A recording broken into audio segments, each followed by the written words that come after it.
Alors, on va commencer ce troisième épisode de la solution. Et pour ce troisième épisode de la solution, je suis vraiment très très motivé, mesdames et messieurs, parce qu'en fait, je reçois des cadors. Je reçois des gens. Non, mais attendez, ils sont modestes. Ils sont modestes, mais c'est des cadors. Donc finalement, je vais quand même les laisser se présenter. Ils vont nous expliquer un peu qui ils sont. Et après, on va commencer le déroulement de l'émission gentiment. Donc, cher Vincent, tu veux commencer? Bonjour, donc Vincent Gourvalec, j'ai 51 ans. Cador, c'est beaucoup dire, j'ai simplement suivi mon chemin. Donc effectivement, moi j'ai fait beaucoup d'expatriation. J'ai fait 23 ans, 25 ans même d'expatriation avec quelques années en France seulement. Donc travaillé Europe, Afrique, Middle East, Asie, tout ça pendant 25 ans sur des chantiers divers et variés de 1000 mètres carrés à 700 000 mètres carrés, de 20 personnes à 8000 personnes. Ok, d'accord. Et toi, Laurent? Moi, c'est Laurent Wetzel. J'ai 46 ans. J'ai fait de l'expatriation pendant une dizaine d'années. Pareil que Vincent, un peu partout, Amérique du Sud, Afrique, Middle East également. Qu'est-ce que je pourrais rajouter de plus? Cador, effectivement, non, je dirais pas Ouais. ça. Ah, mais on caricature un peu, mais... Ouais, je mais, pense un peu, ouais. Mais voilà, après, vous avez quand même des profils... Enfin, pour moi, je trouve que voilà, qu'on trouve pas forcément aussi tous les jours. C'est pour ça que je disais un peu le terme cador. Et moi, en fait, j'ai envie de réaliser cette émission parce que c'est vrai que j'ai souvent rencontré des gens de la construction, en fait, que dans mon boulot, dans le recrutement, qui souvent, ils voulaient un peu partir à l'étranger pour travailler, mais ils savaient pas trop comment faire. Je parle comme ça à l'époque quand même, parce que là, aujourd'hui, à l'époque où on est, c'est vrai qu'avec les réseaux, c'est beaucoup plus facile. Avec, il y a quand même pas mal d'offres d'emploi qui tournent, donc on peut y avoir accès quand même plus facilement. Et en fait, voilà, j'ai constitué cette émission en plusieurs thèmes pour donner un peu des clés de réponse à ce sujet. Et pour commencer l'émission, on va rentrer dans le vif du sujet. En premier thème, j'ai voilà, votre expérience des expatriés sur les chantiers internationaux. Donc, pour vous, ça a été quoi vos principales motivations pour travailler à l'étranger? Moi, je pense que c'était effectivement le challenge technique qui était le plus important pour moi. Quand t'es en France, on va dire que les gros chantiers très techniques sont issus pour une poignée de chefs de chantier comme on l'était. Donc, sans vouloir aller à l'international, tu as très peu de chances de pouvoir réaliser de gros projets et de gros challenges techniques en fait. Ok, donc ça a vraiment été technique pour toi, hein, avant tout. Technique et puis aussi augmenter mes compétences. On apprend énormément beaucoup de choses en fait à l'étranger, donc c'est aussi m'élever. Ok.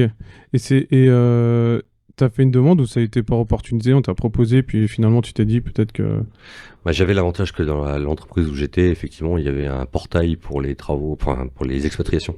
Ok. Donc de temps en temps, je consultais pour voir s'il y avait des choses qui pouvaient m'intéresser. Et puis un jour, j'ai trouvé une vraie opportunité qui m'a porté. Et du coup, j'ai lancé mon candidature et puis j'ai été pris. Puis j'ai rejoint les équipes à ce moment-là. C'était ma première expatriation à Cuba. Ok, d'accord.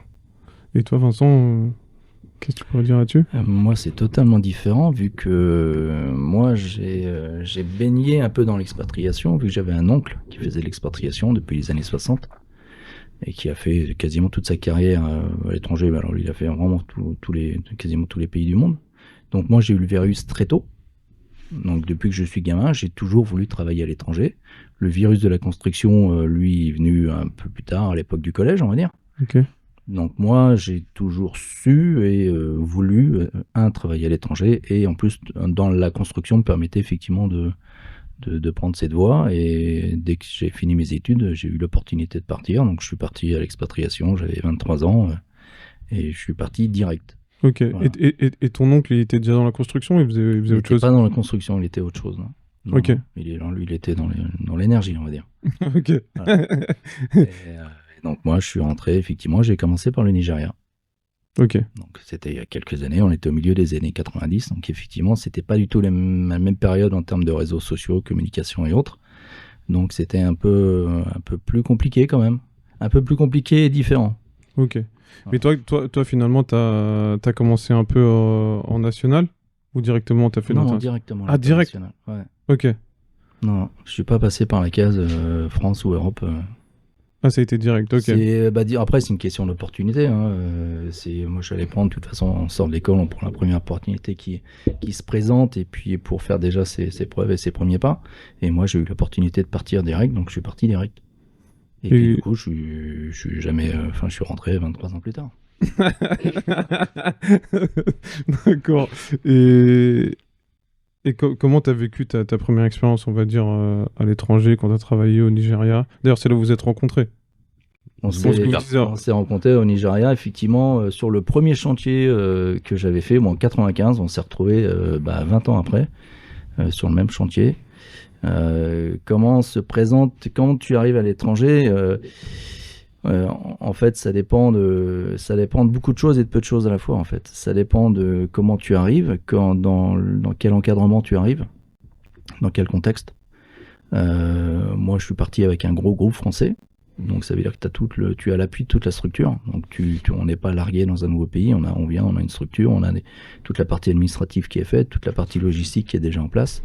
Je suis arrivé dans un chantier qui était de moyenne taille, qui faisait moyenne taille, pardon, qui fait quand même une centaine de millions. Donc c'était un beau projet à l'époque. Et donc avec une équipe d'expatriés déjà en place, donc ça permet de se mettre dans le bain relativement rapidement et aisément. Ok. Voilà. Et pour toi, Laurent? C'est-à-dire, Je veux dire, toi, par exemple, toi, le premier projet où t'es arrivé, toi, un peu à l'international. moi, ma première exploitation a été assez compliquée. Ah ouais? Ouais, elle était assez compliquée. Je venais d'une grosse société française également, avec assez structuré, et une cadence de travail assez élevée. Et quand j'ai rejoint les équipes à Cuba, on va dire que je suis assez tombé de haut, en termes d'exécution, de sécurité, de qualité, d'avancement. Et venant de mon expérience où effectivement il faut aller vite, bien et en sécurité, j'ai eu une grosse difficulté à m'adapter en fait. Parce qu'il a fallu que je réduise énormément mes on va dire mes exigences, chose qui n'était pas forcément commun pour moi. Et alors que c'était dans le même groupe? Alors que c'était dans le même groupe, tout à fait. Ok. Tout à fait. Et du coup, peut-être qu'au début, l'adaptation était difficile et qu'est-ce qui s'est passé? Tu voulais repartir au début, ou sinon, comment s'est passé pour rester après, en fait? Bah écoute, je suis parti au bout de 9 mois. J'ai pas fini le chantier, parce que effectivement je supportais plus. Ah ouais. C'est presque, je dirais pas un burn-out, mais voilà, c'était pas du tout dans ce que j'attendais, dans ce que j'espérais. J'avais vu l'international comme une grande machine sur laquelle effectivement on travaille énormément, on a beaucoup de rendement, et le pays sur lequel je me suis orienté, c'était pas tout à fait le cas en fait. Donc j'ai demandé à rentrer, et je suis parti dans un autre pays. Ok. D'accord. Ah ouais, Puisque j'avais quand même la soif de me dire, c'était c'était juste une mauvaise expérience. une mauvaise expérience et qu'il fallait que je retente la chance. Ok. Pour voir si effectivement si c'était le pays en lui-même et puis et pas autre chose. Ok, d'accord. Et au niveau de la culture, vu que finalement on change de pays, comment vous abordez des nouvelles cultures? Parce que forcément, je pense qu'il y a beaucoup de locaux qui travaillent sur ces chantiers-là. Et comment ça se passe un peu pour s'adapter à la culture du pays? Ouais, c'est déjà, si t'as pas d'ouverture d'esprit dès le départ, Ça sert à rien d'y aller. c'est pas possible. Non, mais c'est clair, si c'est tellement divers et varié en fonction des pays, des zones géographiques même d'un pays en lui-même, c'est déjà une culture différente. Quand tu traverses, enfin que tu fais 50 km, c'est déjà différent en fait. Donc non, je pense que l'une des premières bases, c'est l'ouverture d'esprit et le non-jugement. Parce que bah, t'as vite fait de te faire des a priori sur ta culture à toi et considérer qu'elle est plus importante ou plus élevée, alors qu'en fait, bah non, elle est juste différente en fait. C'est tout. Ok. Donc je pense que ouais, la plus grosse base qu'il faut avoir, c'est pouvoir être ouvert d'esprit au départ. Ok. Et toi, Vincent? Au niveau de la Moi, j'ai culture? tendance à toujours à dire qu'en fait, il n'y a pas de vérité, en fait. C'est que il faut surtout pas préjuger, pas avoir effectivement d'a priori, ce qui est extrêmement compliqué concernant les préjugés. Comme disait Einstein, les préjugés sont plus difficiles à fissurer que les atomes. Et ça, on le vérifie effectivement, on le vérifie toujours quand on voyage et quand on rencontre effectivement des gens et notamment effectivement des gens qui arrivent en expatriation avec une vision un peu fermée ou un peu trop occidentale, si je peux me permettre. Et en fait, il faut partir du principe déjà que nous, quand on voit des choses ou quelque chose en rouge, ben, certaines personnes le voient en vert, tout simplement. Et ce principe-là, à partir du moment où on l'accepte déjà et dès le départ, et il faut vraiment se mettre dans ce moule-là, euh, c'est déjà plus simple. Il faut être donc évidemment, il faut être à l'écoute, il faut être curieux, faut être attentif aux us et coutumes des pays, parce que tout est différent. La religion, les us et coutumes, la cuisine, le climat jouent énormément également. Il y a tout un tas d'aspects qui font que il y a l'aspect sécuritaire, effectivement, développement du pays qui est plus ou moins développé ou pas, qui font que il y a un contexte pour chaque pays, pour chaque chantier que l'on fait, qui est différent. Pour chaque nouvelle expatriation, on remet tout à plat. Voilà, c'est quand on reste 2 ans dans un pays, on change de pays, on repart à zéro. Voilà. Donc c'est une difficulté, mais c'est aussi un énorme attrait. C'est-à-dire qu'effectivement, on ne tombe jamais dans la routine. Voilà, c'est quand on commence à tomber un peu dans la routine, c'est qu'il est peut-être temps de changer de pays. Ok. Voilà, c'est ce que disent beaucoup d'expatriés, ce qui fait que effectivement, on a souvent tendance à bouger pas mal suivant les pays parce que ça permet justement de se remettre un peu, de se remettre à niveau, de se remettre un peu en question concernant tout un tas de méthodes professionnelles ou d'opportunités ou autres, quoi. Et au Donc, niveau et au niveau de la langue, comment ça se passe un peu parce que alors, au niveau par des exemple, langues, effectivement, alors, moi, j'ai pas eu trop ce problème-là. J'ai fait quasiment toute ma carrière en anglais. ok. En 23 ans, je crois que j'ai fait que 6 mois en français, en Côte d'Ivoire. Tout le reste, c'était effectivement en anglais, British Standard ou American Standard. Euh, ce qui est pas un souci. Et l'anglais, effectivement, est simple. Euh, Par contre, en fait, effectivement, il y a toujours une langue qui doit être la langue principale, on va dire. Alors effectivement, moi, les pays que j'ai fait, c'était plutôt l'anglais. Si on va à Cuba, évidemment, il faut apprendre l'espagnol. Si on va en Amérique du Sud, c'est espagnol, portugais ou portugais. L'anglais, français en Afrique. Middle East, ça va être en anglais. Après, en Europe, effectivement, on peut prendre la Suisse comme c'est un très bel exemple. Sur le chantier où je suis aujourd'hui, je parle en 5 langues. Je travaille en 5 langues. Ouais. Donc, on doit faire des efforts, clairement. Quand on arrive dans un pays, c'est à nous de nous adapter, ce n'est pas le contraire. Voilà. Même si, effectivement, professionnellement, si on fait appel à des expatriés ou à une société expatriée, c'est pour apporter quelque chose de différent. Ok. Je ne dis pas plus-value, parce que c'est pas forcément une plus-value, mais c'est forcément quelque chose de différent, ou qui n'existe pas localement. Donc on doit faire des efforts effectivement pour s'intégrer au mieux dans la communauté, parce que déjà on va s'appuyer sur cette communauté, sur cette population locale. Donc on se doit de faire des efforts et de s'adapter aux traditions du pays. Ok. Et toi, finalement, quand tu es parti à Cuba, Laurent, tu parlais déjà espagnol ou pas du tout? Je parlais pas du tout espagnol. Ah ouais, ok. Donc il y avait des Français aussi sur site ou... Oui, Ouais. mais quand t'es responsable maîtrise, bah en fait tu dialogues qu'avec le personnel sur le chantier la plupart Ouais. du temps, ou alors après avec les conducteurs de travaux. Mais effectivement, si tu veux donner des ordres, si tu les fais pas en espagnol, il se passe rien en fait. C'est clair.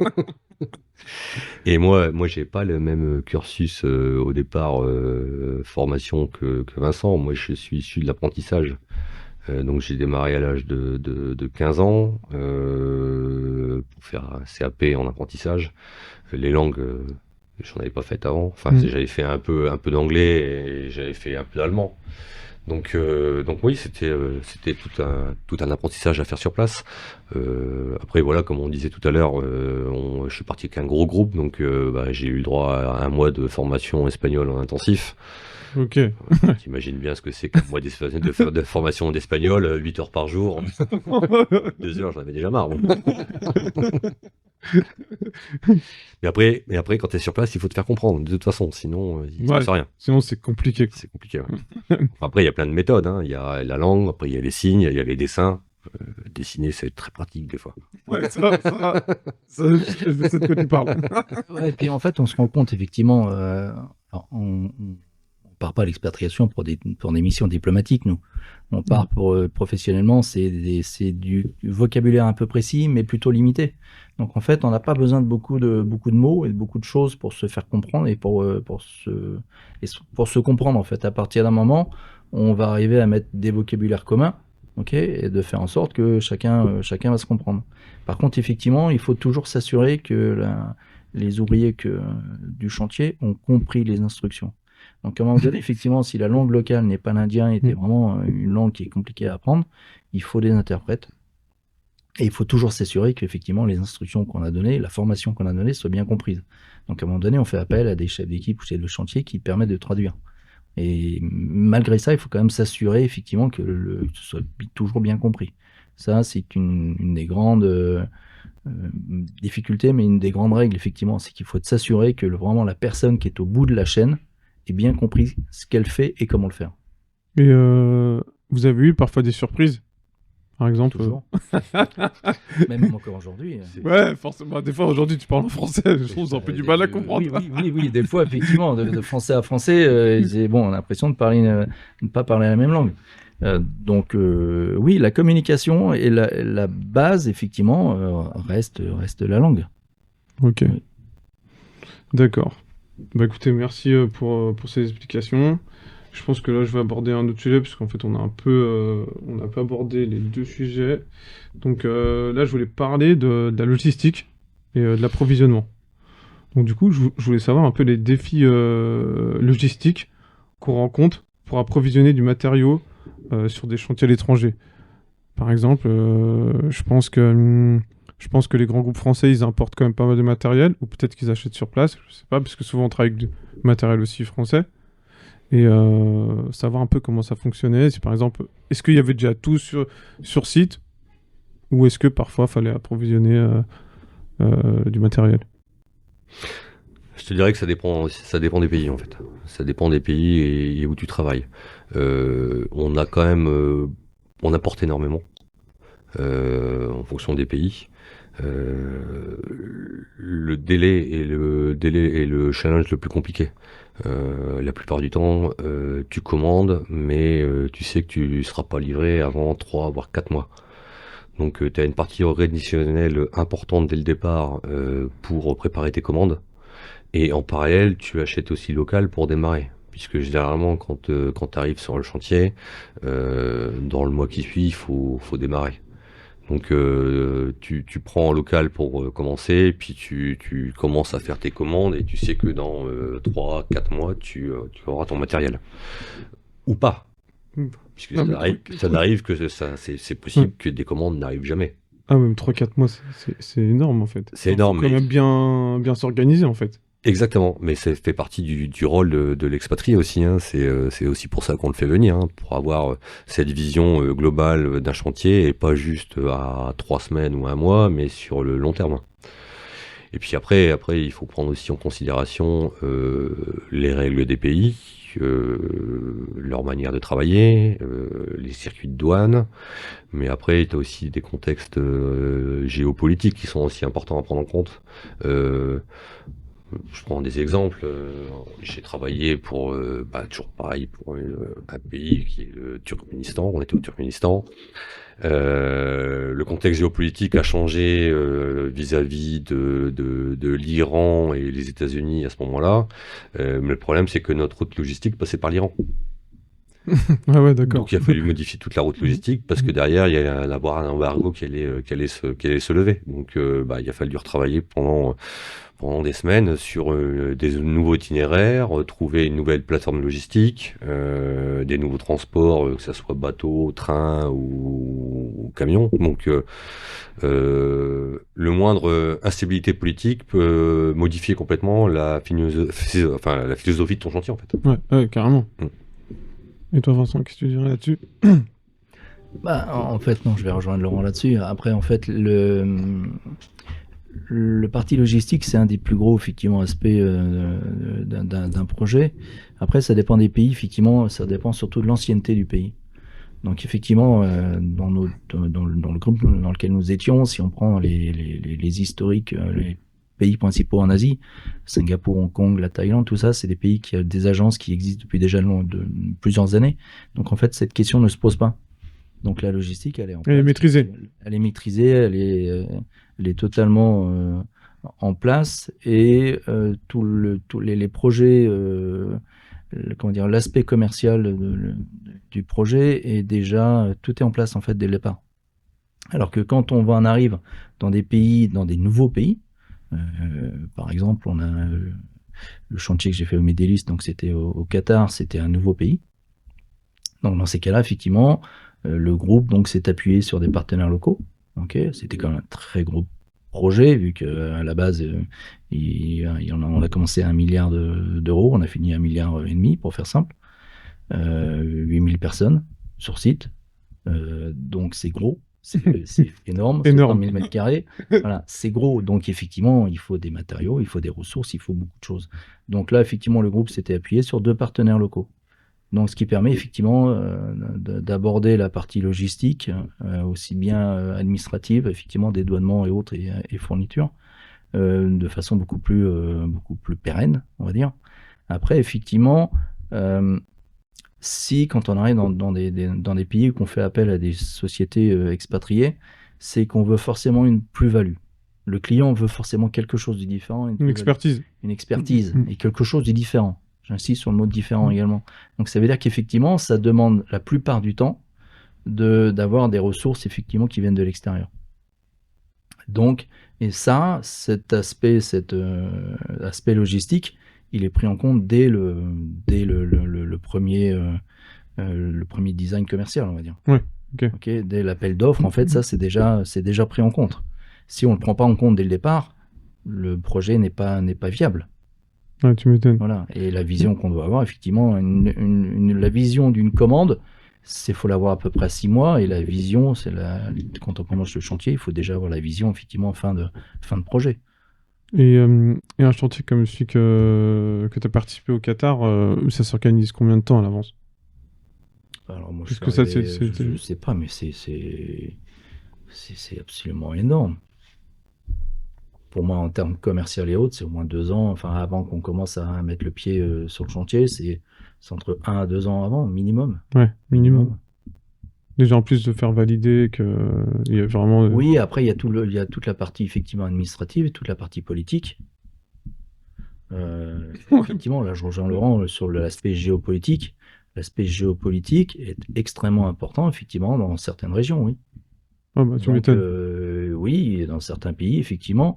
On donne un conseil, nous, moi j'ai eu le conseil quand j'ai commencé en Afrique, c'était qu'effectivement, il faut être prêt, à savoir combien on est prêt à perdre. Parce qu'il y a toujours des instabilités politiques possibles. Et donc, effectivement, si votre client, c'est le gouvernement, et bien, si le gouvernement vient à changer rapidement, très rapidement, ça veut dire qu'effectivement, votre contrat est caduque. Ouais, c'est clair. Donc effectivement, il y a si on prend les années 80-90, effectivement, il y a des chantiers qui se sont fermés du jour au lendemain. Vous laissez tout sur place et vous prenez votre petit sac et vous partez.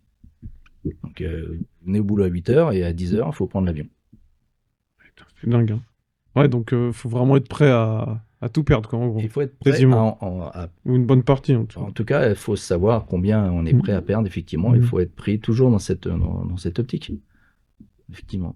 Ok. Et au niveau des normes et des réglementations, dans chaque pays où vous avez travaillé, comment ça s'est passé là-dessus? Est-ce que vous avez une formation ou est-ce qu'en fait l'expertise du grand groupe que vous avez déjà, vous la mettez aussi en place dans le pays où vous allez? Comment ça se passait ça?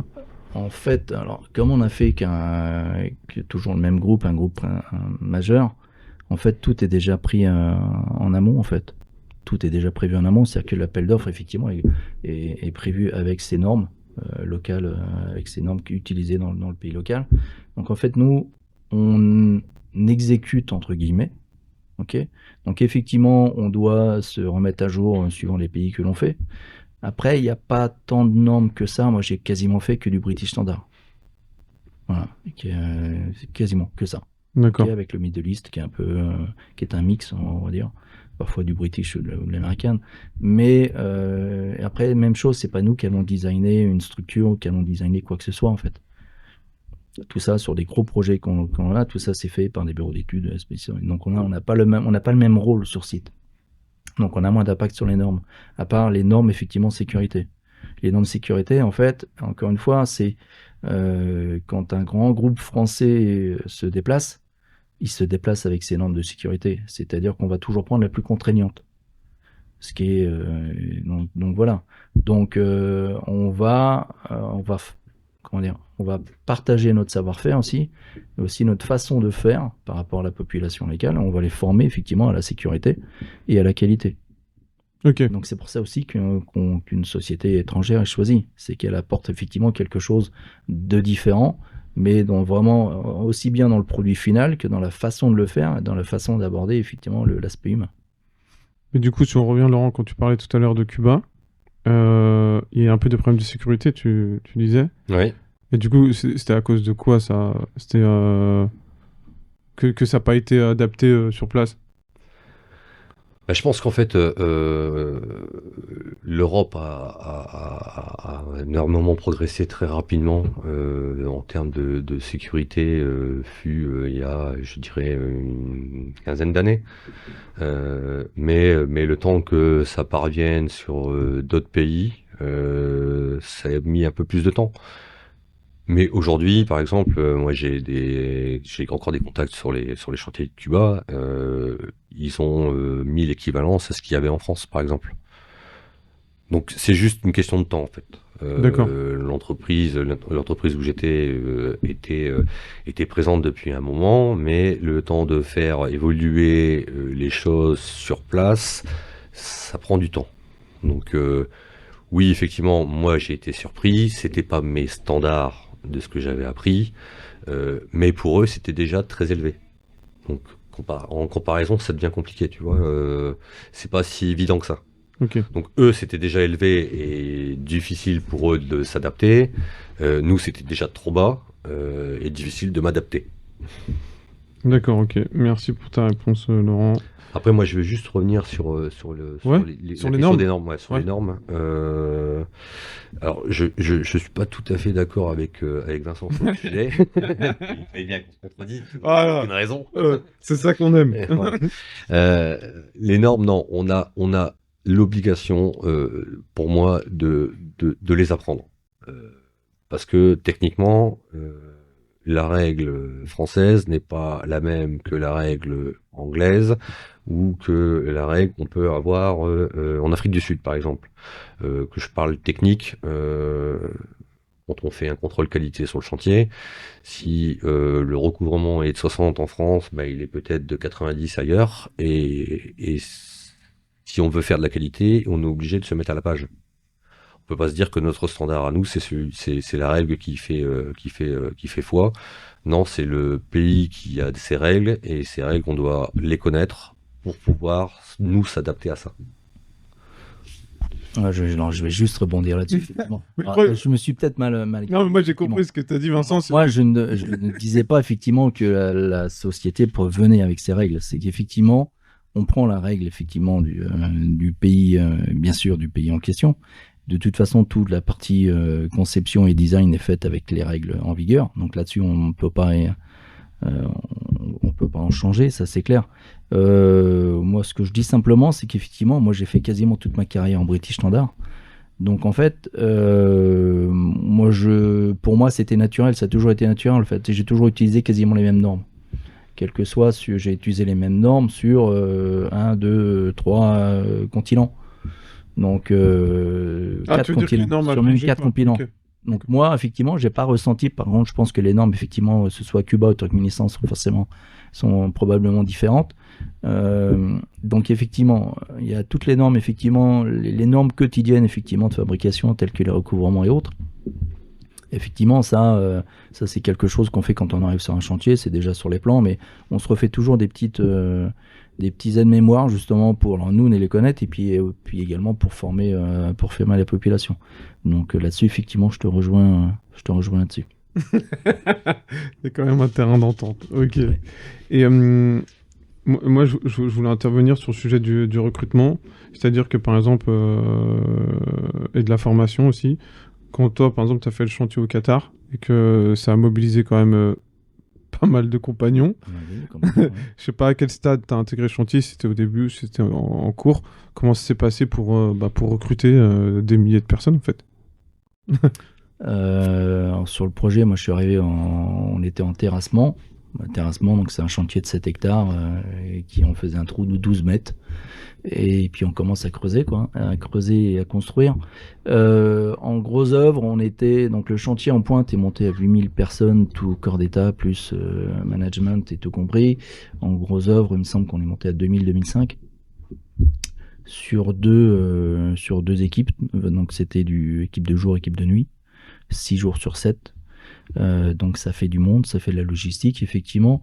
Il y a sur des projets tels que celui-ci, effectivement, le bassin de population n'est pas assez dense localement. Donc effectivement, il faut aller recruter du monde à l'extérieur. Ce que l'on fait, donc la population c'était une population d'expatriés. Donc sur le Middle East. Donc ça veut dire qu'on ramène également des cultures différentes. Donc je pense que sur le chantier, il devait y avoir une trentaine ou une quarantaine de nationalités différentes. Mais ça me rappelle également, on n'a pas besoin d'aller au Middle East pour avoir autant de nationalités différentes. Hein. En Suisse, sur le chantier ici, je crois qu'il doit y avoir une quinzaine de nationalités, là, ou sur le chantier où je suis. À Londres, le matin, je disais bonjour en 11 langues différentes. Je devais avoir une vingtaine de nationalités.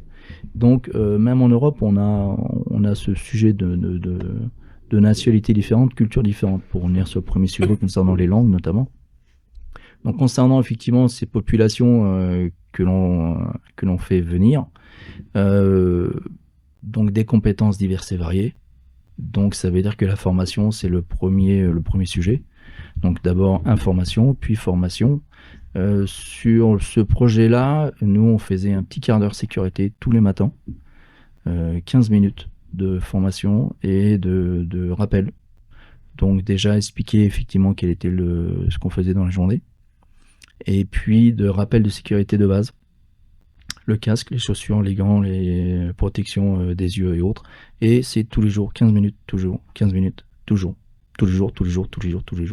Pour vraiment faire rentrer les... Pour faire rentrer. Et je suis parti 6 ans après sur le même projet. C'est 6 ans sur le même projet. Le projet n'était pas encore tout à fait fini. Et on avait toujours les petits quarts d'heure sécurité tous les matins. Donc c'est un investissement en temps, en énergie, financier également, puisque évidemment 2000-2500 personnes, 15 minutes, ça fait beaucoup. Mais c'est forcément un investissement indispensable pour arriver effectivement à ce que la sécurité soit à ce que l'on veut, c'est-à-dire une tolérance zéro en termes d'accident. Je parle bien sûr d'un accident mineur déjà. Donc C'est le prix à payer, effectivement, pour avoir ce résultat. Ok. Mais du coup, t'as pas répondu trop à ma question. Non, non, Quelle était la question? tu sais bien qu'on travaille dans le recrutement ici. Donc, comment on fait pour recruter 1000 gars? Eh ben, on prend l'avion, puis on va en voyage. Donc, on se déplaçait. On avait été plusieurs chefs, on avait fait plusieurs missions et on se déplaçait dans les pays alentours. Et effectivement, on rencontre des gens et, euh, et alors moi, je m'étais déplacé une dizaine de jours à peu près en Inde et j'allais dans des écoles de formation, espèce de sorte d'école d'apprentissage et je faisais faire des petits tests très simples de menuiserie et de maçonnerie aux ouvriers et qui déterminaient à peu près leur niveau. Et puis c'était oui, c'était non. Effectivement, souvent, au moins, on savait à peu près qu'on avait les bases. Donc, si effectivement un maçon ou un menuisier avait au moins les bases, bon, effectivement, on pouvait le prendre directement en tant que menuisier. Si effectivement c'était vraiment, le monsieur n'avait pas les compétences, bon, on le prenait en tant que manœuvre. Ok. Donc voilà, mais on prenait quasiment quand même pas mal de monde. Et par contre, effectivement, il y avait, une fois arrivé sur place, il y avait une formation qui était assez poussée. Alors, l'avantage, c'est qu'on avait des sociétés partenaires. Donc, ça nous permettait de mixer les populations.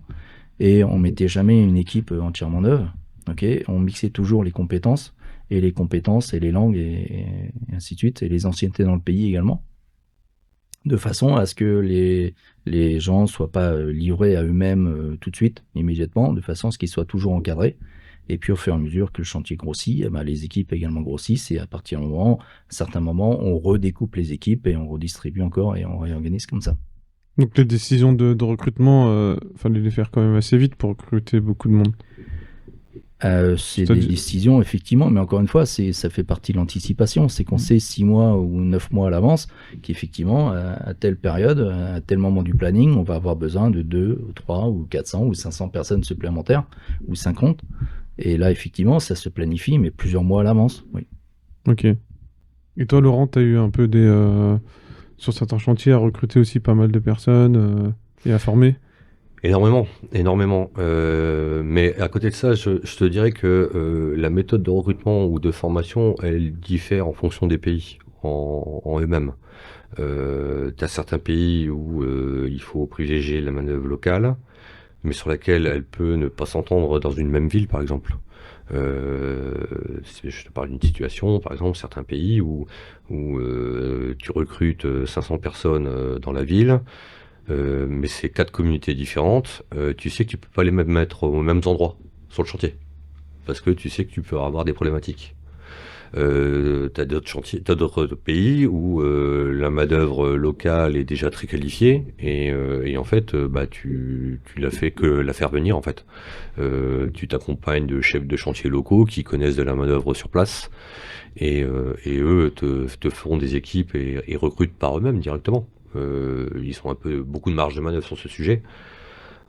Ou tu peux aussi faire venir, comme Vincent le disait, ou faire venir des expatriés ouvriers en fait. C'est arrivé sur 2 de mes chantiers par exemple où la main-d'œuvre locale n'est pas suffisante parce qu'on est sur des gros chantiers et que les gens aujourd'hui formés sur place, la quantité est pas suffisante pour pouvoir faire ton chantier, que tu as malheureusement pas le temps de faire de la formation parce que quand tu arrives sur le chantier, bah le délai est déjà démarré, donc tu as 2 ans. Former un ouvrier correctement, je dirais qu'il faut prendre 6 mois minimum pour avoir quelque chose de concret et de correct. Bah, du coup, tu prends le parti de dire bah, je vais aller chercher de la main-d'œuvre qui est déjà qualifiée. Ouais, c'est clair. Après, sur la formation, je pense que ça dépend dans l'entreprise pour laquelle tu travailles et de ta motivation à toi aussi également. Tu as 2 choix. Si tu estimes que toi, en tant que responsable, tu te dois te former pour créer, alors, soit un effectif cohérent sur ton chantier, ou soit tu te dis, bah, en fait, c'est pour l'avenir de l'entreprise et du pays en lui-même. Tu as beaucoup de moyens pour faire de la formation dans ces cas-là. Mais si après ta ligne directive est pas celle-là, pour toi, effectivement, tu peux ne t'occuper de rien. Enfin, moi, sur tous les gros chantiers que j'ai fait, on a créé des centres de formation sur place. Ah ouais. Ouais. Oui, parce qu'on a les moyens financiers de le faire, en fait. Et que derrière, la politique de l'entreprise à ce moment-là, c'est effectivement de perdurer dans le pays, donc de créer de la main-d'œuvre qualifiée pour les futurs chantiers à venir. D'accord, ouais, c'est super smart. Hein. Hmm. Et, et là, j'ai l'impression. Ouais, pour rebondir également sur le sujet justement des écoles de formation ou la pérennité justement de la main-d'œuvre qualifiée, c'est de plus en plus dans beaucoup de pays, ça fait partie de l'appel d'offres. C'est-à-dire qu'effectivement, il y a un accord entre la société et le gouvernement local pour justement créer de la main-d'œuvre qualifiée, pour former cette main-d'œuvre de façon à justement pérenniser cette compétence et pour que la ville puisse se développer et puisse bénéficier. C'est plus ou moins développé suivant les pays, suivant les villes, effectivement. Après, dans certains pays, c'est plus compliqué. Ok. Mais là, j'ai l'impression, en fait, quand vous me décrivez un peu vos expériences, que vous étiez quand même un peu en mode entrepreneur à l'étranger. C'est-à-dire que bon, il y avait l'aide du groupe, il faut quand même bien s'investir, essayer d'avoir les bonnes idées pour... Enfin, j'ai l'impression que c'est vraiment d'entrepreneuriat un peu. Mais c'est sûr qu'en termes de responsabilité et de... C'est pas comme ici, quoi. Ça n'a rien à voir. Voilà. Oui, effectivement, ça n'a rien à voir. C'est une mini-entreprise. Voilà. T'es à la tête d'une mini-entreprise, que ça soit pour les ressources humaines, que ça soit pour la gestion financière, que ça soit pour la logistique, comme tu disais tout à l'heure. Tu dois avoir t'as un panel de responsabilités et de choses à faire qui est beaucoup plus importante que, on va dire, les responsabilités d'un simple chef de chantier, on va dire, ici en Europe. Parce que tu as une vision beaucoup plus importante et que t'es pas staffé de la même façon. On fait pas venir autant d'expatriés que tu peux avoir aujourd'hui de chefs de chantier ou de conducteurs de travaux sur un seul et unique chantier. Parce que ça coûte cher. Donc les gens qui aujourd'hui sont à l'expatriation sont des gens qui sont, on va dire, alors le terme qu'Alexandre aime beaucoup, mon patron, c'est caméléon. pouvoir s'adapter et avoir des compétences pas forcément importantes, mais qui sont suffisantes pour pouvoir prendre des directions et lancer des sujets. Comme tu parlais de la logistique, c'est pas forcément un sujet très important, on va dire, en Europe. En pays africains, par exemple, c'est primordial. C'est clair. Mais si t'as pas des connaissances, tu peux pas y travailler dessus. Donc non, c'est vraiment ce que je te dis, c'est vraiment le côté caméléon et puis pareil, la soif de vouloir apprendre aussi. Si t'as pas envie d'apprendre, bah, tu restes cantonné à ce que tu sais faire. Alors, je suis chef de chantier de métier, donc à faire du béton, on va dire. Et si j'ai pas cette ouverture d'esprit qui va à côté, ben je m'intéresse à aucun sujet, mais en fait en même temps, je sais pas faire le travail. D'accord. Je le vois comme ça. Et est-ce que vous avez rencontré, je pense que oui, mais vous avez confirmé, vraiment une situation difficile sur un chantier étranger et ça a été vraiment compliqué à résoudre? Et comment vous l'avez surmonté? Est-ce que vous avez une anecdote ou quelque chose à partager? Moi, je vais répondre non, par chance. Par chance? Par chance, oui, parce que je sais que mon ami Laurent, effectivement, lui, sur le chantier où on était ensemble, moi, je suis arrivé le lendemain, ok, mais je sais que la veille, ok, il avait eu un peu chaud. Oui, dans un pays africain où en termes de sécurité c'était assez compliqué puisque le chantier pour aller de notre lieu de vie au chantier on était escorté par l'armée.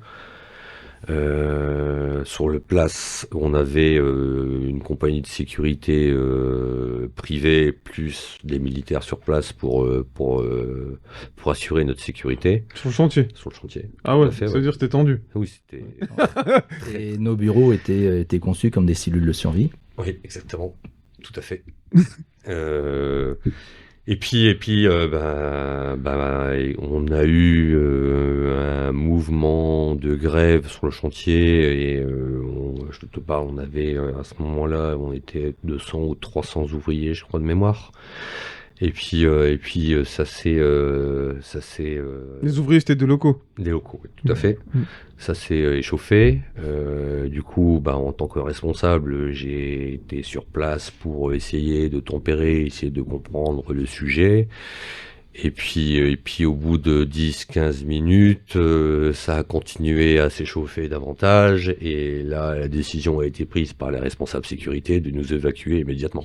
On a D'accord. fini coursé par des gens avec des marteaux et des voitures abîmées et des militaires qui tiraient en l'air. Ah ouais. Oui, pour éloigner la foule. Du coup, on s'est retrouvé à la base vie et puis coincé une semaine. Et du coup, mais les personnes ils manifestaient parce que c'était par rapport au chantier ou c'était par rapport à la situation politique du pays global ou...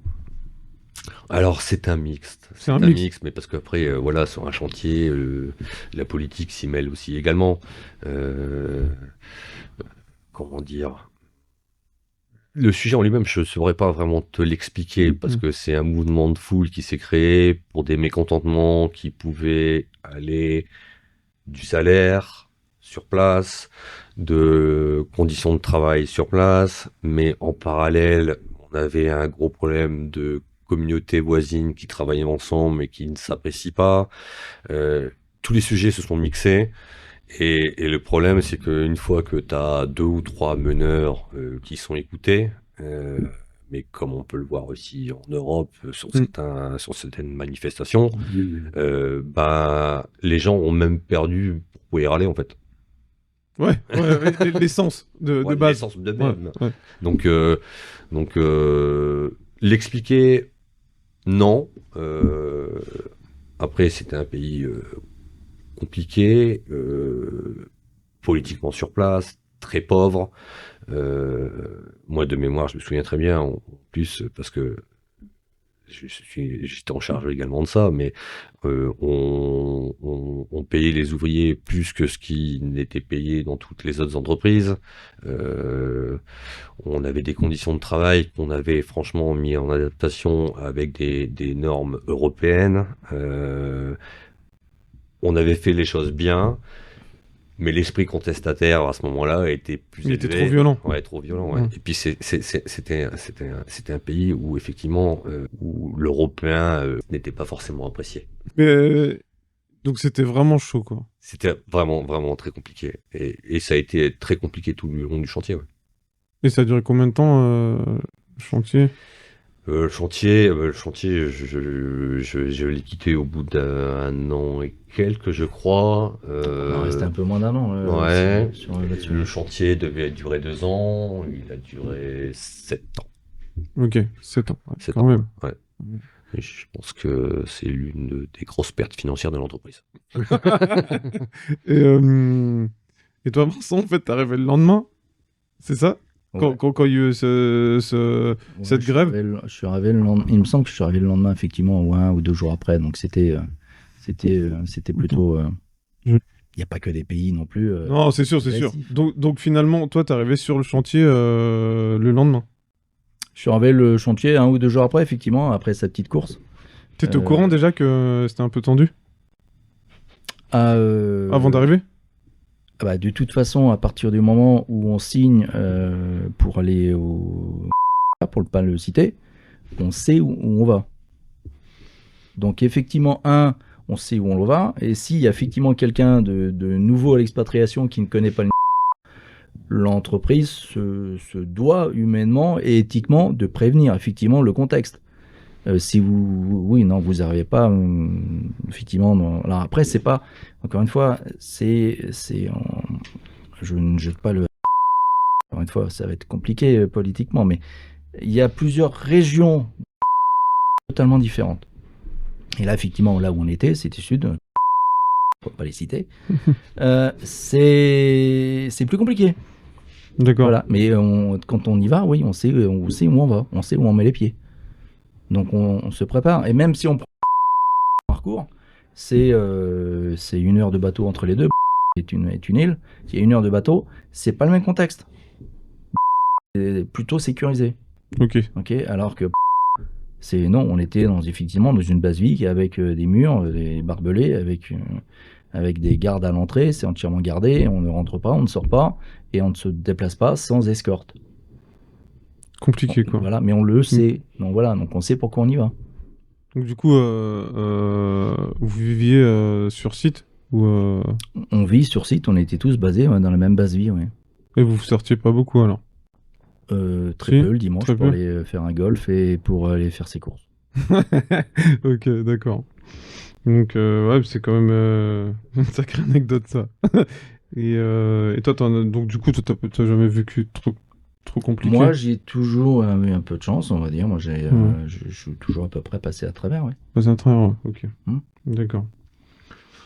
Et je pense qu'on va rentrer dans le dernier. Alors, juste pour... Ouais, vas-y. je voudrais pas non plus qu'on reste sur cette image d'expatriation où c'est forcément compliqué et autres. Quand on parle d'expatriation, effectivement, on peut être amené... Alors moi, j'ai fait que 5 pays dans mon expatriation en 23 ans. Je suis resté 11 ans à Londres. J'ai fait 6 ans au Qatar, donc ça fait déjà une grande partie. Mes enfants, eux, ont eu la chance de ne faire que 2 pays, donc ils n'ont pas trop bougé. Laurent, lui, c'est totalement le contraire. Sur 10 ans, il a fait plus de 10 pays quasiment. Donc, encore une fois, c'est des expériences différentes. Après l'expatriation, on peut être amené à expatrier, faire des missions à Miami ou au Maroc ou en Australie ou à Singapour que j'ai fait. Donc, c'est vraiment des pays divers et variés, quoi. Donc, il y a des gens qui refusent d'aller dans des pays un peu compliqués. C'est un choix, effectivement. Mais il y a des expatriations, effectivement, qui sont très très sympas. Mais il ne faut pas partir du principe qu'en tout cas dans la construction, l'expatriation, c'est pas une carte postale, quoi. Ouais. Voilà, et Cuba, on peut penser que c'est une carte postale. Professionnellement, non, ça ne l'est pas, non. Ouais. Loin de là. C'est pas évident. J'ai pas fait le Cuba et je n'en regrette pas. Ok.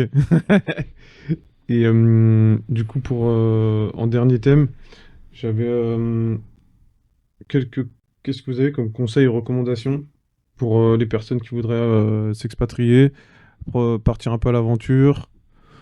Qu'est-ce que vous diriez à ces personnes-là qui sont en qualité, je sais pas, de chef de chantier,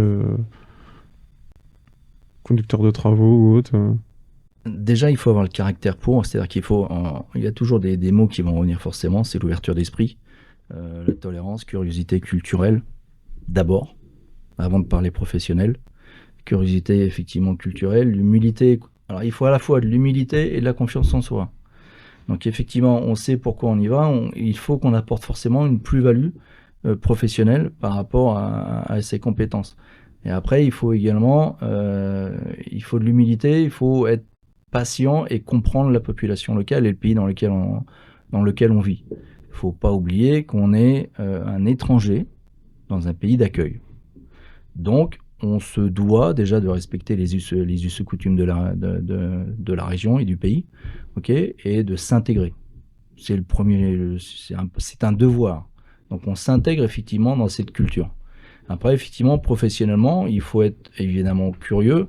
Comme disait Laurent, on a des opportunités absolument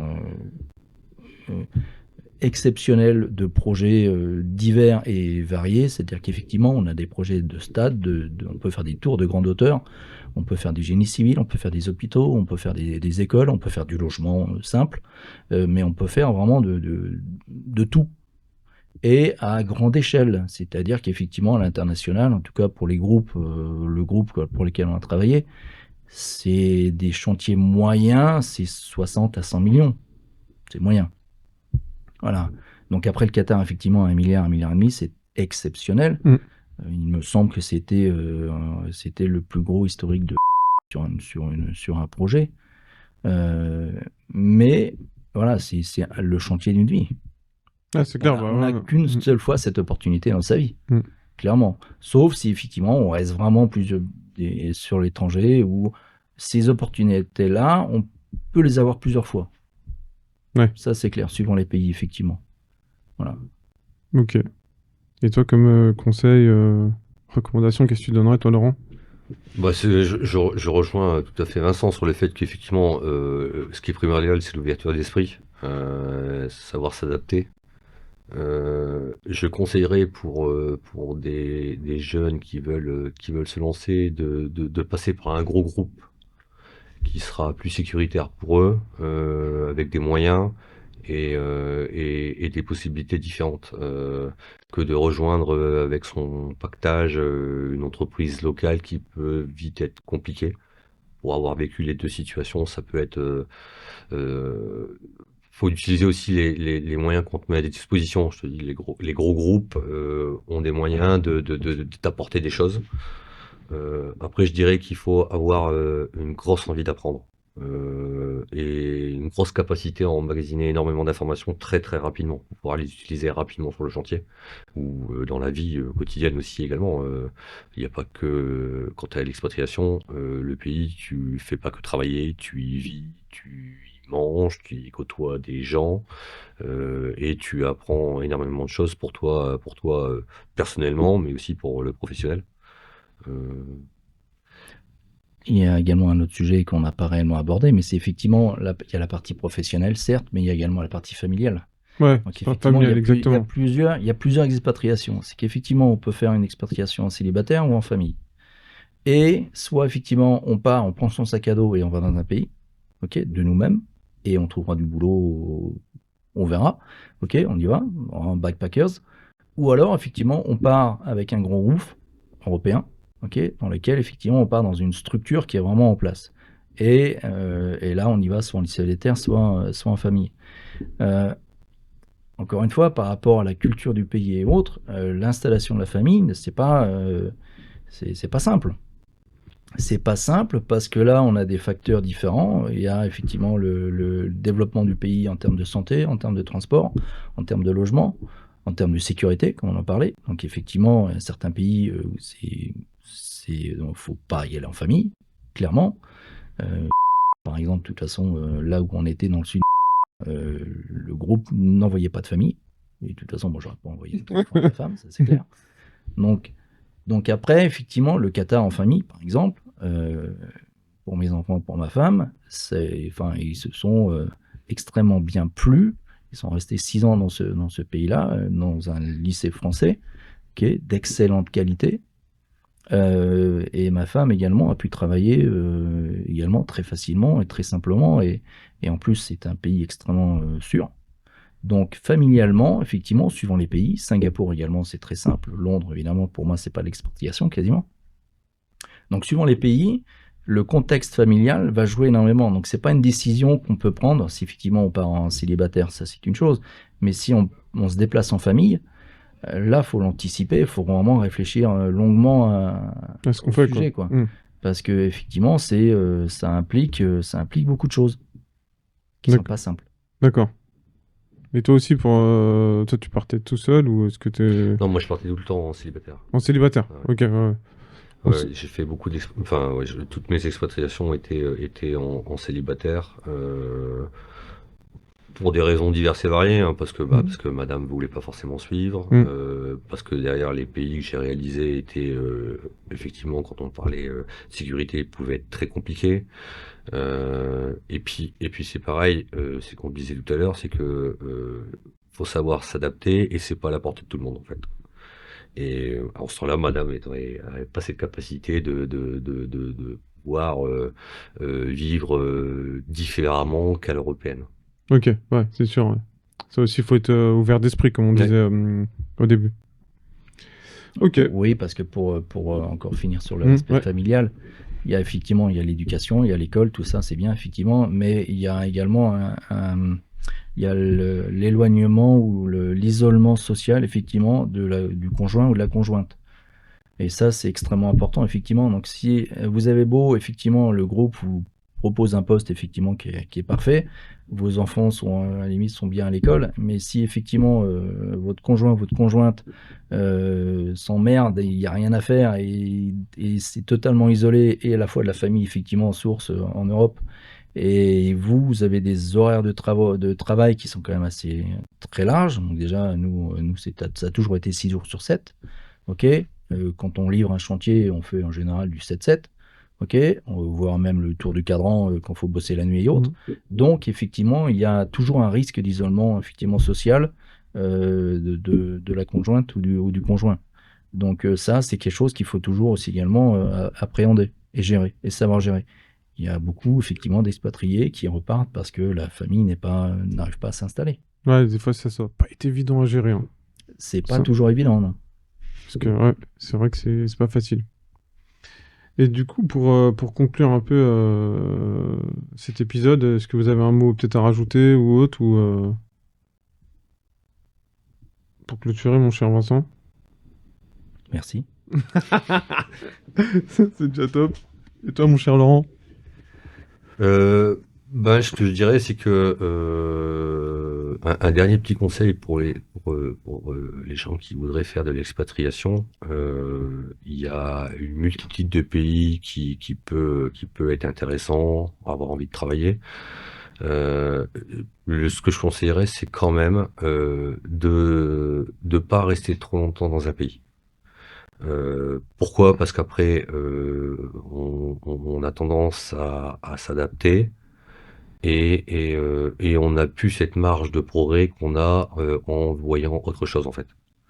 Donc l'expatriation c'est très bien, mais je pense qu'il faut se déplacer régulièrement, je te dirais au moins tous les 3 ans. Et peut-être, alors tristement, retourner peut-être faire un peu en Europe pour reprendre certains niveaux.